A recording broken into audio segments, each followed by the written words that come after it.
ये सुंदर छाव है। चला गया अपने साथी को लेकर के आम के वृक्ष के नीचे। जैसे ही छाव मिली तो कुछ स्वस्थ होना चाह के आराम कर लो, थक गए हैं चल चल के। जैसे ही आराम करने के लिए लेटा, इतने में ऊपर की ओर देखता है तो तुरंत साथी को कहते, लिख भगवान ने दूसरी गलती कर दी यहाँ पे। बोले कौन सी गलती की भगवान ने? अब बोले पहले इतने छोटी सी बेल पे इतना बड़ा सीताफल और अब इतने बड़े आम के वृक्ष में छोटा सा फल। ये भगवान की दूसरी गलती है। भगवान भी बड़े कौतुकी, सोचने लगे अब दिखाना ही पड़ेगी अपनी व्यवस्था क्या है। उसी क्षण जैसे ही इसने गलती नोट करवाई, एक हवा का झोंका आया और ऊपर लगा हुआ कच्चा आम डाली से टूट करके सीधे इसके सर में जाके गिर गया। और जैसे ही कच्चा आम गिरा तो जानते हैं कच्चे आम की चोट वेदना क्या होती है। और जैसे माथे में लगा, बेहोश हो गया, चक्कर आ गए, ऐसे मूर्छित हो गया। अब तो जो साथी था वो कहीं पंखा जलाए और कहीं पानी पिलाए, कहीं खूब देह पे धक्का देवे।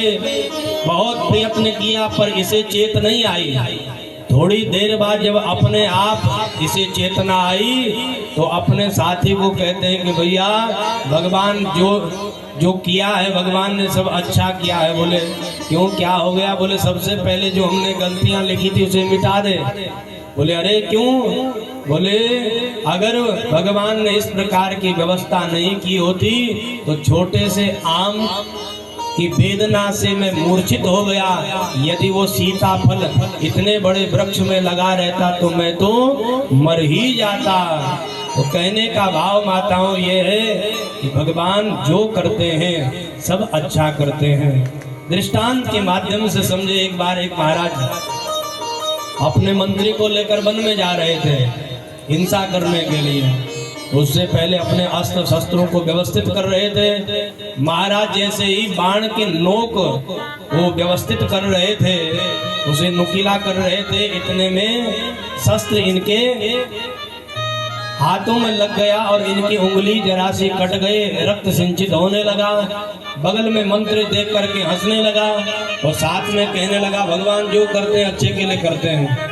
अब राजा के लिए मंत्री ऐसा कहे तो फिर राजा क्या करेगा? तुरंत उसी समय सेवकों को बुलाया, तुरंत इस मूर्ख मंत्री को पकड़ के ले जाओ और कारागार में डाल के आ जाओ। अरे मेरी उंगली कटी और ये कह रहा है कि भगवान जो करते हैं अच्छे के लिए करते हैं। और मंत्री जी को कारागार में डाल दिया। राजा अकेले ही आज वन में चला गया। तो वन में जैसे हिंसा करने लगा, ठीक वहीं कोई डाकुओं का सरदार था। उसने संकल्प लिया था कि मुझे संतान प्राप्त हो जाएगी तो मैं नर बलि चढ़ाऊंगा। और जब इसे डाकू को संतान मिली, इधर राजा का वन में जाना, आखेट खेलना और उधर डाकुओं के दूतों के द्वारा नर बलि की खोज के लिए इधर उधर घूमना।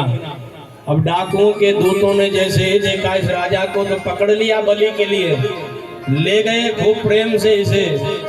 अब राजा अकेला, क्योंकि मंत्री तो है कैद में, कोई साथ नहीं, इसलिए इसको अपने अधीन जब किया डाकुओं ने तो अब ले गए। जैसी बलि देने के लिए खड्ग का प्रहार करने ही वाला था डाकू, इतने में इसकी दृष्टि राजा की कटी हुई उंगली पे पड़ गई और उसी क्षण अपने सेवकों को आज्ञा दी कि ये नर बलि देने योग्य नहीं है, क्योंकि ये खंडित हो चुका है। इसके तो देह से रक्त सिंचित हो रहा है, इसकी तो उंगली कटी है, इसलिए अंगहीन की बलि नहीं दी जा सकती है, इसे मुक्त किया जाए। राजा अभी तक डरा था, जान में जान आई, भागा भागा अपने राज्य में आया। राज्य सभा बुलाई गई, दूतों सेवकों के द्वारा तुरंत मंत्री को मुक्त किया गया। और जैसे ही राज्यसभा में आया मंत्री, तो राजा ने मंत्री को धन्यवाद दिया कि तूने सही कहा था कि भगवान जो करते हैं अच्छे के लिए करते हैं। मंत्री ने कहा तो मैं अब भी कह रहा हूं कि भगवान जो